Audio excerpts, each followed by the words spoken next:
All right. Another morning, another interesting and useful, I hope, idea. So, first off, a very quick update.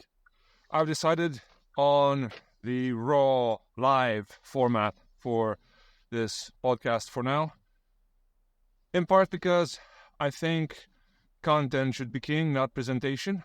Presentation does matter. But right now, I feel I'm at the point where my editing and scripting is just putting lipstick on a pig. And instead of striving for a better lipstick, I'd rather just strive for a better pig, given limited time and resources. Okay, now on to this morning's idea. Today we're going to talk about reciprocity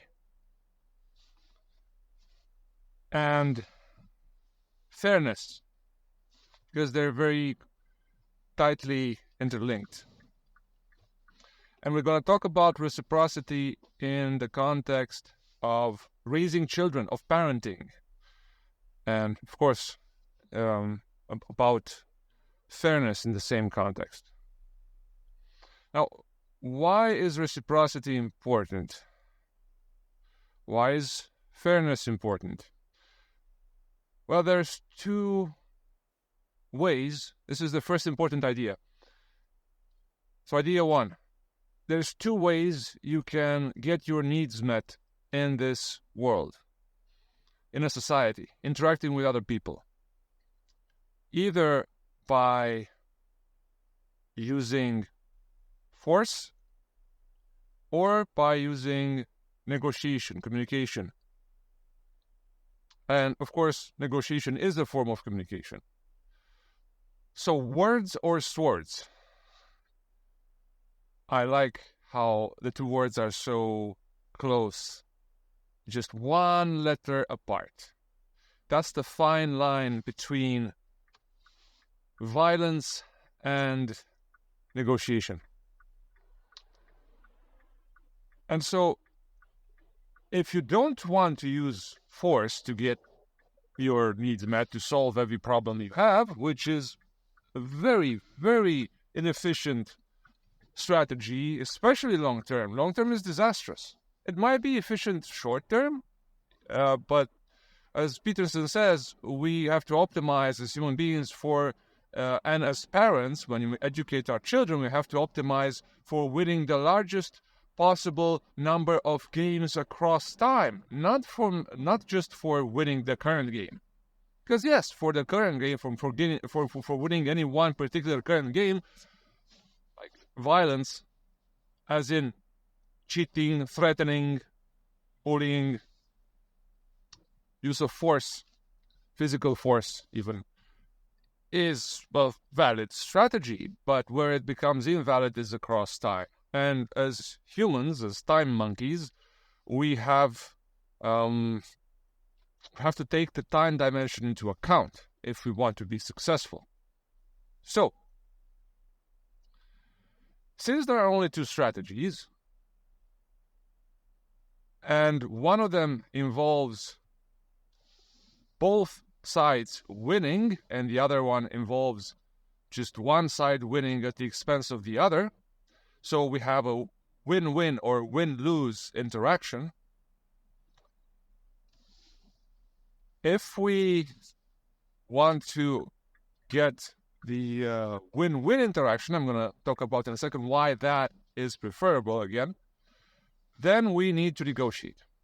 And a negotiation is satisfactory to both parts when it is fair. Or, to turn it around, what is fairness actually? Fairness is applying the same principle universally. Fairness is universal principles. Have you ever seen a situation where a child does the infamous cry of, "Not fair"? I have. I bet you have. If you think about it, they cry about it, and what they cry about is that what's happening, they are perceiving as being unfair. It's an unfair treatment. And let's look at that concept for a second. What does unfair actually mean? We said before, it's when you apply concepts or principles, rather, when you apply principles or rules, if you want to simplify it, inconsistently. You do not use the same rule for everybody. Some people get treatment A, rule set A, some people get rule set B. And if you think for just a second on how widespread this is in parenting, it's not even funny. And how often parents require children to do what they say, not what they do. Right? And it's all for the good of the child, obviously. Because, hey, I'm not doing it, but you should. Why? Because it's good for you. Well, if it's so good, why don't you do it? Unfair. I have to do something you're not doing. Unfair. So actually, if you think about it, children are like little prediction machines. Like while they develop and while they learn, a very big part of that is actually deciphering how the world actually works. What are the rules by which this world operates? If they can figure that out, they have a very high chance of survival compared to a child who doesn't figure that out. So guess what? The world operates on rules. So figuring the world out, which is the main job of a child, with hopefully the very important contribution of their parents, figuring out the world is basically figuring out the rules by which the world operates. And this might come as a surprise, but because of this, children are very sensitive to injustice, to things being not fair. It might seem like it's not the case. It might seem like, well, you can't get a more, a creature that's less concerned about others and more concerned about themselves than a child, a small child. Like they're pure egotism. Like it's me, I, right? This is what we criticize in adults who are immature, that they only think about themselves and they're self-centered and they never think about anybody else and they lack empathy and blah, blah, blah, blah, blah, blah, blah. Okay. Well, children are like this. So how then can I say that children are actually very sensitive to injustice? Which one is it? Are they little justice aficionados? Big fans of justice? Or are they just, I don't care about you, I just want to get my way? Which one is it? Well, it's both. It's both, and they do not contradict. Here's the mind-blowing part. These two do not contradict each other. Because, let's follow along. They have to figure out the world. The world works by rules. Rules, if they're true, they need to be applied consistently. So you haven't figured out the principle. You can't say, as a scientist, that you figured out a scientific principle, a scientific law, if it doesn't work all the time. Like if gravity sometimes works and sometimes it doesn't, well then any theory of gravity can be thrown out the window because it's clearly not true. Any theory that says that gravity is a constant force throughout the universe based on this equation is bogus. Because obviously sometimes that's not the case. But guess what? We cannot find an exception to that rule. Maybe, I don't know, some edge case, bottom of the wormhole, extra special conditions, right? But not in the observable and livable universe that we every day interact with. Okay? As far as children are concerned, and to be honest, as far as you're concerned, black holes don't exist. Okay? They don't affect your lives. So,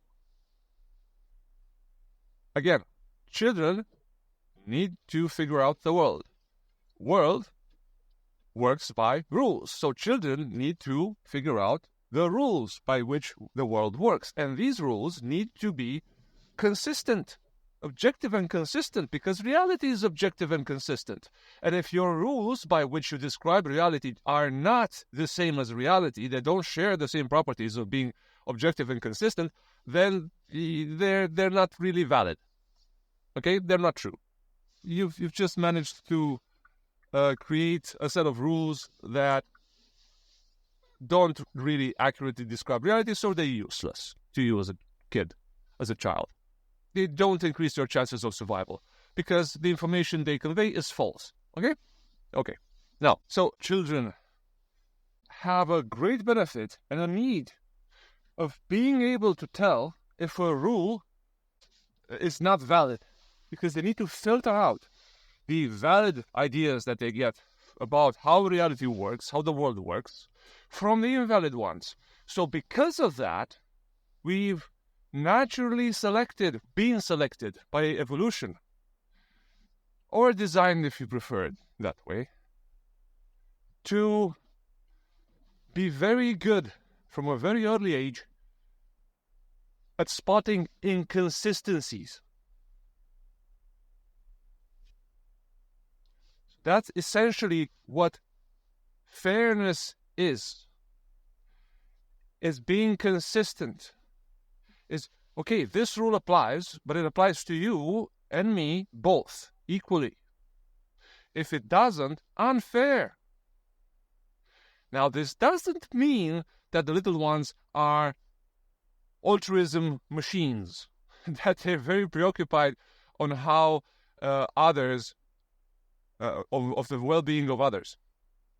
And yes, they will try to get away with winning more than others. And yes, they will only complain when they are the ones who are getting the shorter end of the stick. But that's not because they don't know it. They know when they're getting away with things. They know when they're being unfair. But it's just, that's the lack of morality. That's the lack of socialization. It's the name of the game to try to get away with everything you can. Morals be damned. Again, evolution has selected for that. So that's how children can have both a very acute sense of fairness and a very pronounced inclination to be unfair themselves, while complaining when others are being unfair to them. I hope that makes sense. If it doesn't, let me know, leave a comment. I'll elaborate more on it. Okay? So, what happens then when people do something unfair, when people behave inconsistently, when parents model inconsistent behavior, where that's a real problem, and we as adults do that all the time, and it can be even in the most insidious of ways. Not that you're being insidious when you're doing it, it's that the mechanism by which you feel obliged to do it, or you feel it's right to do it, or you feel it's moral, or it's, name it however you want, it's good to do it. That can be very insidious and hard to spot. And I'll give you a very common example of this, is the common rule, especially female rule, that, and for good reason it's female. I'm not being just sexist here, right? it's females tend more to apply and to recognize and to use this principle that you shouldn't offend others. You shouldn't upset the feelings of others. You should be mindful of other people's feelings, right? And that is for good evolutionary reasons. Again, maybe we'll touch on them if we have time in this episode, but I doubt it. It's a very interesting subject. I'll probably make another episode on it. So yes, they want to not upset others. That's a principle, right? So let's see what's going on here. So if a person doesn't express their own feelings, let's say you're in a situation where somebody close to you does something that upsets you, but you don't tell them. You feel upset, you feel angry, you feel hurt, you feel afraid maybe. You experience negative emotion, okay? But you censor that emotion. Why? Because you don't want to hurt their feelings. Let's say they want to spend so much time with you, but you'd rather be doing something else. Maybe you feel you've spent enough time with them already, and why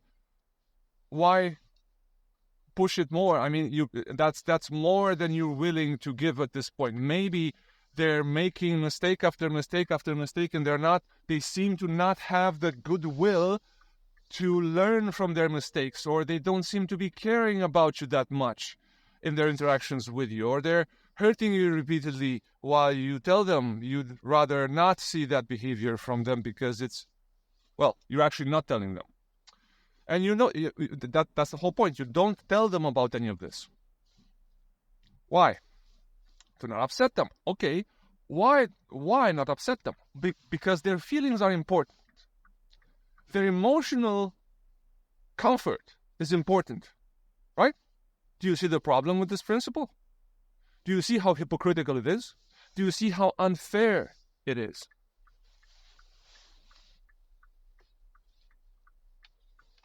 Because, of course, why do their feelings matter so much more than yours? Because if the principle is that feelings matter so much, and feelings are so important, well, then your feelings are important as well. And you are breaking that principle by censoring your feelings and not expressing them and not resolving them and not taking a course of action that would actually address your negative feelings. Because that would imply upsetting other people's feelings. So it's actually not just feelings are important.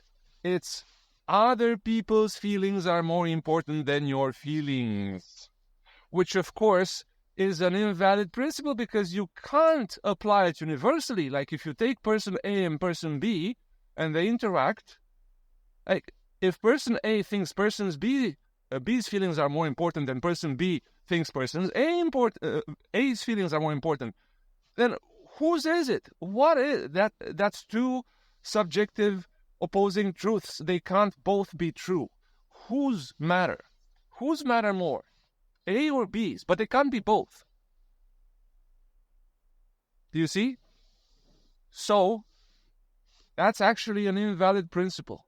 That's actually a win-lose interaction because either A or B has to censor their own negative feelings in order to not upset the other person's feelings.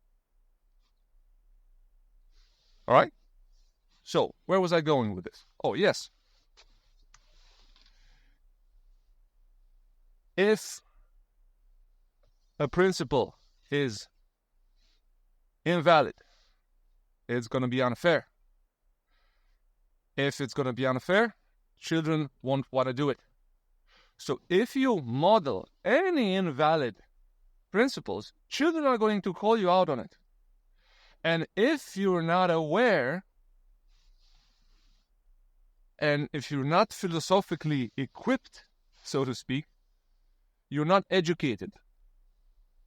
Like philosophy, I think it should be just like reading and writing. It's reading, writing, math, philosophy. Like this is the basic things you learn in elementary school, right? Not elementary school, because I'm not an advocate of schools. I caught myself there. But they should be taught at the same time or at the same level.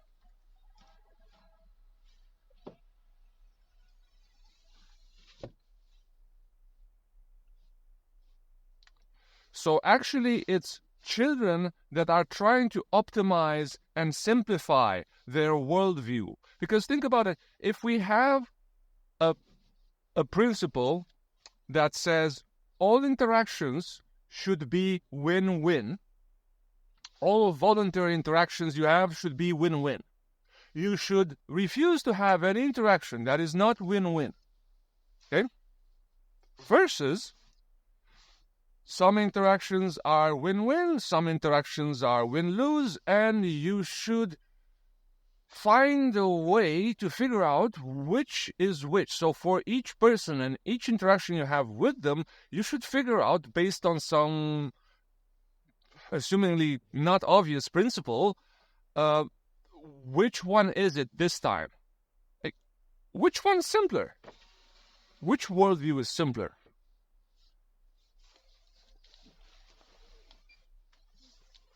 Which worldview is more true?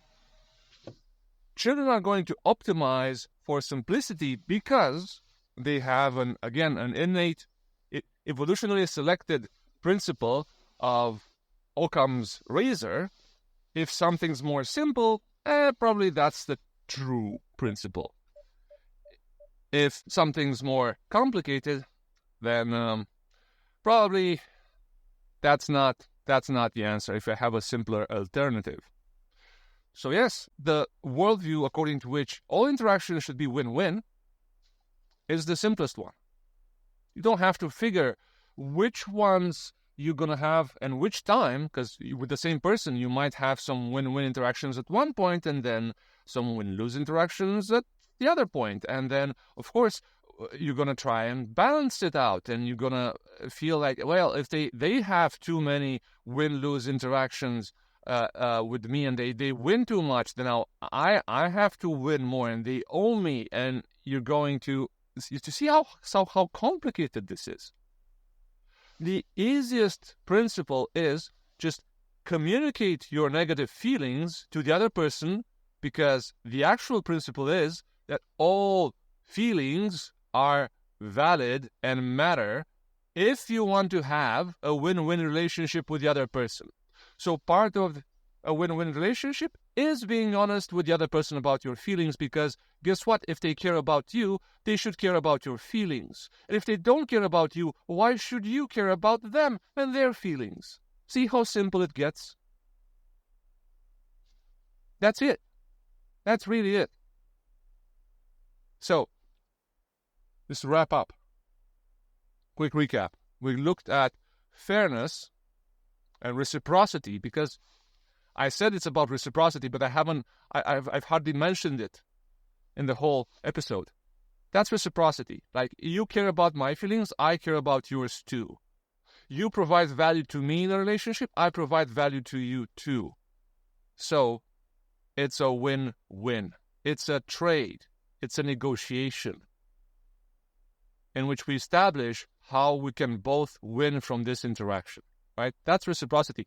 And that's how you teach a child morals. That's the very first step of teaching children to behave morally, is teaching them reciprocity, which is not equivalent to morals, but it's a very basic and required level.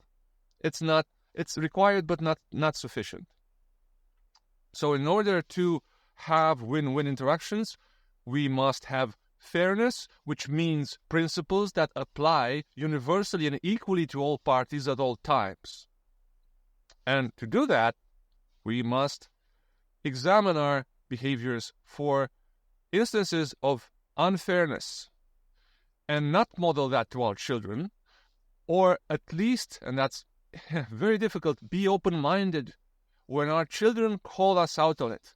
Whenever you hear a child crying out, unfair, listen.